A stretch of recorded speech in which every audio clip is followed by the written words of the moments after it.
In 1967, The Lancet published an article stating that positive end expiratory pressure was most helpful in combating atelectasis and hypoxemia. Since then, the search for optimal positive end expiratory pressure, or PEEP, has been complicated, with plenty of literal highs and lows. In this MedMastery lesson, we will investigate the information we have learned to date about PEEP in ARDS through case studies and randomized controlled trials, called RCTs. So, what exactly is PEEP, and why does it matter so much? PEEP represents the pressure in the lungs during expiration. During ventilation, the repetitive opening and closing of alveolar sacs can be harmful. This is why it is beneficial to use PEEP to prevent alveolar collapse entirely. We can use PEEP to ensure that patients are within ideal parameters of the pressure-volume curve. If we control where patients land along the inspiratory limb of this curve, we can maintain pulmonary compliance. Pulmonary compliance is the change in volume with a given pressure. Let's discuss how to manage pulmonary compliance using the inflection points shown on this graph. The lower inflection point on the compliance curve is the point at which pressure is able to open the alveoli. Below this point, the pressure-volume curve is flat because the pressures delivered are too low to keep the alveoli open. The upper inflection point is the point after which increased airway pressures do not result in increased lung volume.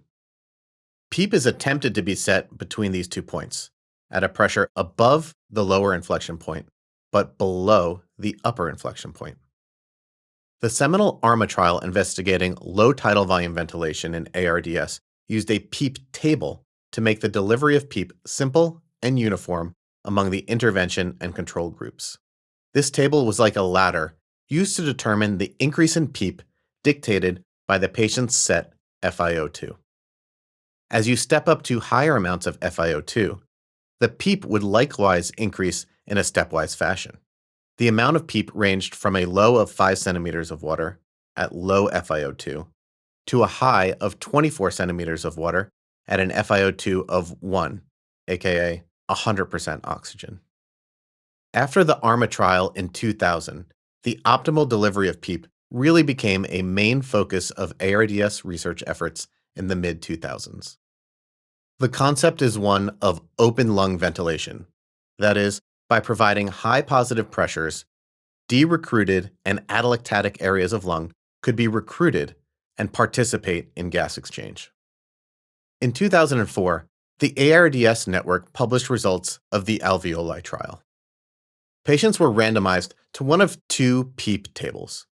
In this trial, mortality was the primary endpoint, and there was no significant difference between the control group, which received low PEEP, and the intervention group, which received high PEEP.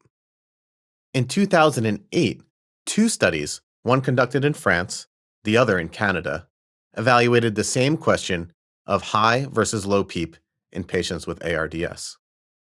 The French Express trial enrolled 767 patients and found no difference between high and low PEEP groups. Likewise, the Canadian LOVES trial evaluated 983 patients with ARDS and found no mortality difference between patients receiving high and low PEEP respectively.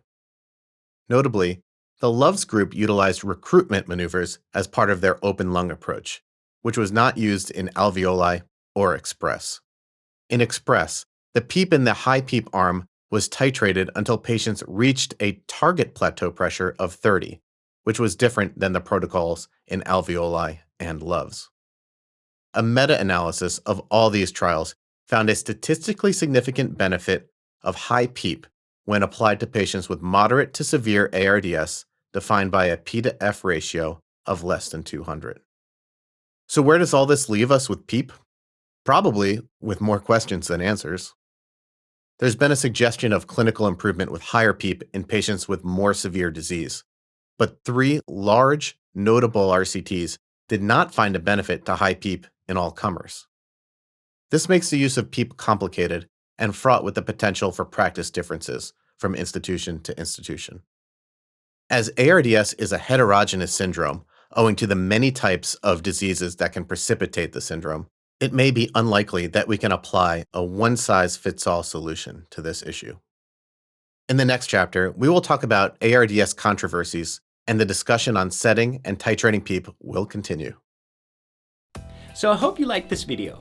Absolutely make sure to check out the course this video was taken from and to register for a free trial account which will give you access to selected chapters of the course. If you want to learn how Med Mastery can help you become a great clinician, make sure to watch the About Med Mastery video. So thanks for watching, and I hope to see you again soon.